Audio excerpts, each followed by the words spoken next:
தொழிற்சங்க முன்னணி ஊழியர் என்பது உண்மை. அந்த கலைகளிலே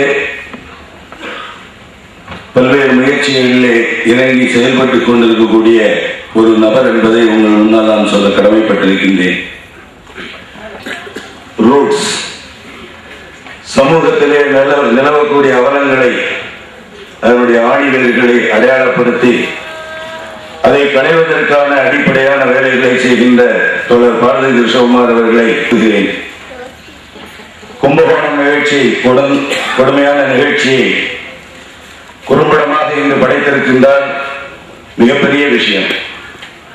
தோழர் கிருஷ்ணகுமார் அவர்கள் இந்த கொடுமையான நிகழ்ச்சிகள் நிகழ்வதற்கெல்லாம் முன்பாகவே நிகழ்ச்சிகளை அவர் கொடுத்திருக்கின்றார். அல்லது இந்த கல்வி சம்பந்தமான விஷயங்கள் எப்படி வியாபாரமாக மாறிக்கொண்டிருக்கிறது, அதை தடுப்பதற்கு நாம் என்ன செய்ய வேண்டும் என்பதெல்லாம் நாங்கள் விவாதித்திருக்கின்றோம்.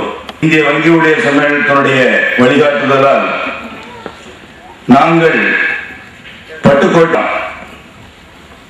ஆனால் இந்த கல்வி நிலையங்களிலே நிகழக்கூடிய அவலங்கள் களையப்படுவதற்கு, மாணவர்களுக்கு உரிய அந்த உரிமைகள் ஜனநாயகப்படுத்துவது, எனக்கு முன்பு பேசிய